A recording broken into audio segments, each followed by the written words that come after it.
Hello दोस्तों, welcome back to my YouTube channel Maths Plaza. तो दोस्तों, आज मैं इस वीडियो में Bihar board class 7 Hindi chapter 2 जिसका नाम है नचिकेता। क्या नाम है? नचिकेता। इस चैप्टर का आज हम लोग जो है व्याख्या करने वाले हैं, एक्सप्लेन करने वाले हैं। यह चैप्टर जो है नचिकेता जो है पूछेगा कि नचिकेता पाठ की कौन सी विद्या है। यह एक कहानी है। नचिकेता क्या है? एक कहानी है।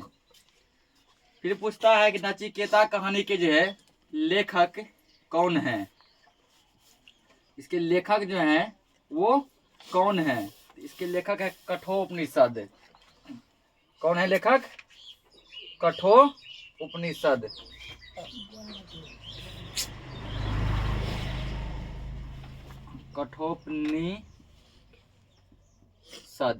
कठोपनिषद के द्वारा जो है यह नचिकेता कहानी लिखा गया है, जो बिहार बोर्ड क्लास 7 के चैप्टर 2 में है। आइए इस पर डिस्कस करते हैं, देखते हैं कहानी क्या क्या क्या कहता है।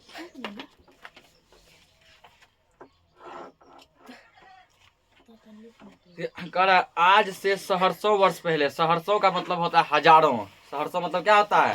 हजारों। यानी यह कहानी जो है आज से हजारों साल पहले की है। ये ऐसा नहीं कि आज से आज का कहानी है, हजारों लाखों साल जो है पहले का है।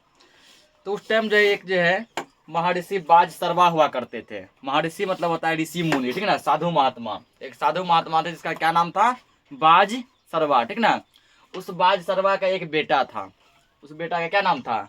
नचिकेता। उस बेटा का क्या नाम था? नचिकेता। यानी तो पूछेगा नचिकेता के पिताजी का क्या नाम था? तो बाज सरवा, महर्षि बाज सरवा, ठीक ना। पूछेगा महर्षि बाज सरवा के बेटे का क्या नाम था? नचिकेता। महर्षि बाज सरवा के बेटे का नाम नचिकेता। तो ये थे। तो नचिकेता पितृभक्त बालक था। पितृभक्त मतलब हुआ कि वह कोई भगवान सबका पूजा नहीं करता था, वह केवल जो है अपने पिताजी की भक्ति करता था। इसका भक्ति करता था? पिताजी का। वो पिताजी की ही पूजा करते थे, उसी का भक्ति करते थे। उसमें दृढ़ता, सत्य और धर्म के प्रति अगाध निष्ठा थी। मतलब वह कभी भी जो है झूठ नहीं बोलता था, हमेशा सत्य बोलता था। धर्म मतलब होता है सही काम, ठीक ना। कभी भी वो जो है गलत काम नहीं करता था। कौन है? ये नचिकेता। हमेशा कैसा काम करता था? हमेशा जब वो सही काम ही करता था। इसीलिए उसके पिताजी जो है उससे बहुत स्नेह करते थे। स्नेह मतलब हुआ कि बहुत प्रेम करते थे, ठीक ना। उसे डांटते डपेटते नहीं थे, क्योंकि नचिकेता जो अपने पिताजी का एकलौता संतान था। उसकी माताजी भी शायद नहीं थी और उसका कोई भाई बहन भी नहीं था। अब आते हैं यहाँ कहानी पर। तो नचिकेता के पिताजी बोले एक बार कि हमको एक यज्ञ करना है, ठीक ना। तो वो क्या किए कि यज्ञ जो है आरंभ किए। एक क्या किए? यज्ञ आरंभ किए। तो यज्ञ जब आरंभ किए तो यज्ञ का कंडीशन वो रखे। उसके पिताजी बोले, यानी कि महर्षि बाज सरवा जी बोले कि हम जो है यज्ञ करेंगे और हमारे पास जो जितना भी कुछ है सभी सामान को हम जो है ऋषि मुनियों को, ब्राह्मणों को दान में दे देंगे। क्या करेंगे? जितने भी सामान है सभी को क्या करेंगे? दान में दे देंगे। किसके बाद? यज्ञ करने के बाद। यज्ञ करने के बाद जो है जितने भी हैं, जैसे गाय है, घर है, धन दौलत पैसा कौड़ी जो भी चीज है सभी हम लोग क्या करेंगे? दूसरा को दान में दे देंगे। तो ये कंडीशन रखा गया कि सब कुछ दे देंगे। अब यज्ञ किया गया। यज्ञ जब किया गया तो यज्ञ जो है संपन्न हुआ। यज्ञ जब संपन्न हुआ यानी यज्ञ खत्म हो गया, ठीक ना। तो यज्ञ जब खत्म हो गया तो इसके पिताजी को लोभ आ गया। क्या आ गया? लोभ। लोभ समझता है ना। इसके पिताजी को क्या आ गया? लोभ। इसके पिताजी पहले बोले थे कि यज्ञ के पश्चात जो है मेरे पास जो भी कुछ है, चाहे वो गाय हो, बकरी हो, धन दौलत, घर खजाना, सब कुछ दे देंगे। लेकिन जब यज्ञ संपन्न हो गया तो पिताजी को लोभ आ गया, यानी कि बाज सरवा को लोभ आ गया। वो बोले अब जो है हम ये सब सामान नहीं देंगे।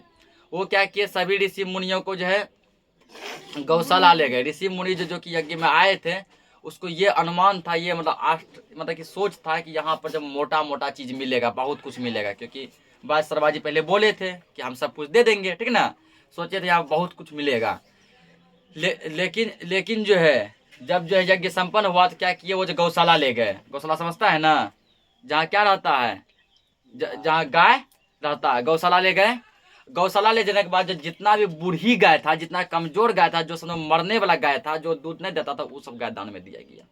जबकि बातचीत क्या था? बातचीत ये था कि मेरे पास जितना भी सामान है सभी सामान देंगे, था ना।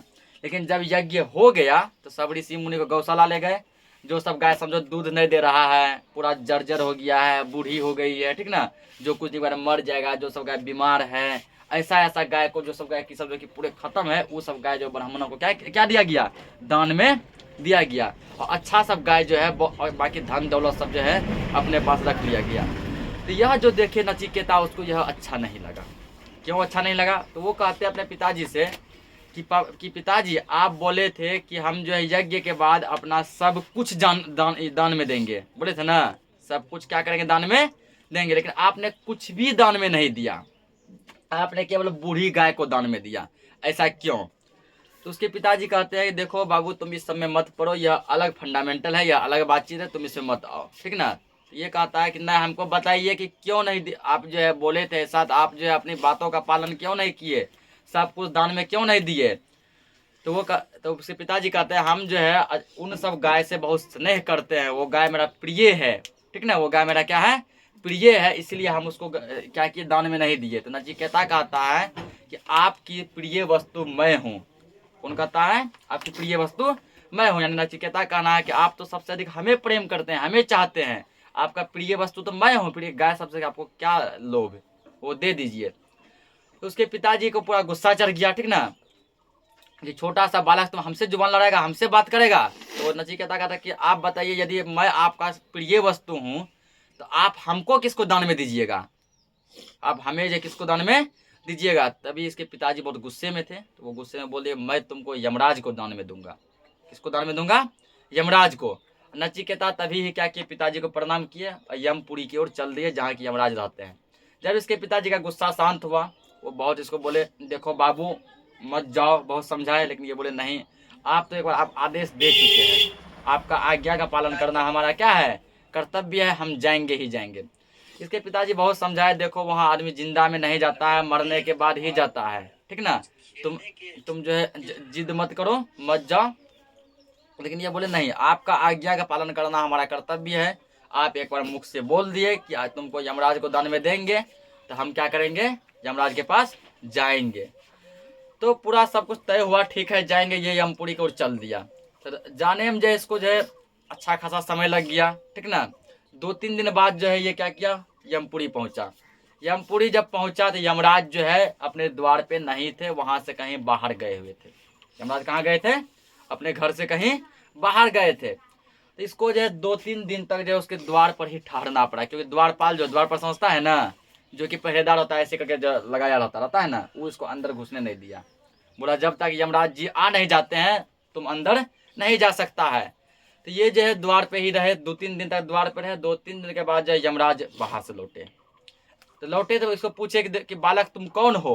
तो ये बोले कि मैं जो है महर्षि बाजसर्वा का पुत्र हूँ, और मुझे जो है मेरे पिताजी ने आपको दान में दिया है। किसको दान में दिया है? आपको दान में दिया है। तो यमराज जी बहुत समझाए कि देखो वो पिताजी तुम भी तभी जो है बहुत गुस्से में होंगे, इसलिए वो जो है दान में बोल दिए हैं, यह जो है यमपुरी तुम्हारे लायक नहीं है, तुम जो वापस लौट जाओ। लेकिन ये बोले कि नहीं, जब हम यहाँ आ ही गए हैं तो हम जो वापस नहीं लौटेंगे। ऐसे ही और 2-3 बातचीत हुआ, तो यमराज जो इसके बातों से बहुत खुश हुए कि बालक बहुत ही पितृभक्त है, मतलब पिता की भक्ति करता है, पिता की एक भी बातों को नहीं काटता है, ठीक ना। उसके बाद यमराज जो क्या किए, इससे खुश होकर जो इसको 3 वरदान दिए। कितने वरदान दिए? 3 वरदान। बोले बालक तुम हमसे जो है 3 वरदान मांग सकते हो। कितना वरदान मांगने का ऑप्शन मिला? 3 वरदान मांगने का ऑप्शन मिला। यमराज बोले कि तुम हमसे 3 वरदान मांगो, जो भी तुम्हारा इच्छा हो तुम 3 वरदान मांगो, हम तुमको 3 वरदान देंगे। आप देखो यार 3 वरदान यहाँ पे कौन कौन सा था।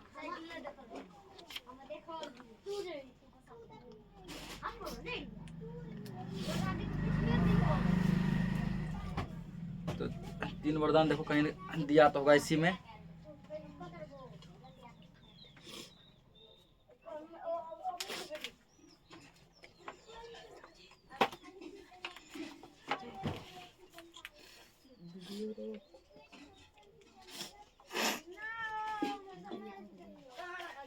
वही आकार देखो, ऋषि कुमार मतलब नचिकेता, हम तुम्हारे ज्ञान, पितृभक्ति और कर्म निष्ठा से बहुत प्रसन्न हैं। ये कौन करे? यमराज।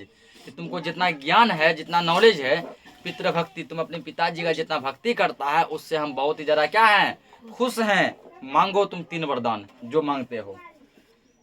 तो ये जो है कहता देव मैं तो दक्षिणा स्वरूप आपके पास भेजा गया हूँ। नचिकेता धीरे आवाज में कहता है मुझे तो दान में दिया गया है, मैं दक्षिणा हूँ, भला मैं वरदान कैसे मांग सकता हूँ। बालक नचिकेता की न्याय संगत बात सुनकर यमराज बोले कोई बात नहीं, तुम निसंकोच हो कि हमसे वर मांगो, मैं तुमको वरदान दूंगा। इस पर नचिकेता ने कहा देव पहला वर तो यह दीजिए कि पिताश्री का मुझ पर से क्रोध शांत हो और उन्हें सर्वमेघ यज्ञ का सुफल प्राप्त हो। ये पहला वरदान मांगा कि पिताजी जो है हम पे क्या है, गुस्सा है, पिताजी हम पे क्या है, गुस्सा है। अब पहला वरदान हमें यह दें कि मेरे पिताजी का जो है मुझ पर से क्रोध यानी गुस्सा क्या हो जाए, शांत हो जाए, गुस्सा क्या हो जाए, शांत हो जाए। उसके बाद जिसके पिताजी जो एक यज्ञ किए थे उसका नाम था सर्वमेघ यज्ञ, ये पता है ना, सर्वमेघ यज्ञ, क्योंकि इसी यज्ञ में बोला था ना कि दान में देंगे, तो सर्वमेघ यज्ञ किए थे। तो ये जो है बोले कि पहला वरदान में कि पहला वरदान तो यह दीजिए कि मेरे पिताजी का मुझ पर से गुस्सा क्या हो जाए, शांत हो जाए, और मेरे पिताजी जो है यज्ञ जो किए हैं ये यज्ञ सफल हो जाए, यज्ञ क्या हो जाए, सफल हो जाए। पहला वरदान ये मांगे। उसके बाद जो है यमराज बोले तथास्तु, तथास्तु जैसे बोले तो इसके पिताजी का जो क्या हुआ, इस पर से गुस्सा शांत हो गया धरती पे, ठीक ना, यज्ञ भी क्या हो गया, सफल हो गया। बोले दूसरा वरदान मांगो। तो दूसरा वरदान कहता है कि जिस विद्या से भय उत्पन्न ना हो वह मुझे प्राप्त हो। कहता है कि हे देव, यानी कि यमराज को कह रहा है कि आप मुझको ऐसा वरदान दीजिए कि हमको जीवन में कभी भी डर नहीं लगे। भय का मतलब क्या होता है, डर, भय मतलब डर। कहता है जिस विद्या से भय उत्पन्न ना हो वह विद्या मुझे दीजिए, यानी जिससे डर नहीं लगे, मतलब वो दीजिए। यमराज बोले ठीक है तथास्तु। मतलब इसका मतलब है कि यदि सामने भूत भी आ जाए या बड़ा बड़ा कोई मान के चलो कोई भी घटना आ जाए, भूकंप तूफान कुछ भी आ जाए, तो अब उसको डर नहीं लगेगा, डर नाम का चीज हट गया सबसे। बोले तीसरा वरदान।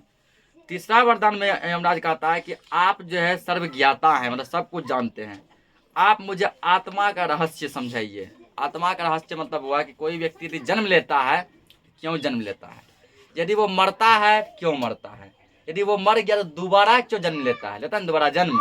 जैसे हम लोग अभी इस जन्म में इंसान हैं, तो क्या गारंटी है कि इससे जो पहले जो हुए थे कभी ना कभी कहीं तो हुए होंगे पिछले जन्म में, तो क्या इंसाने होंगे, नहीं हो सकता, मेढक होंगे, चूहा होंगे, बिल्ली होंगे, कोई पक्षी होंगे।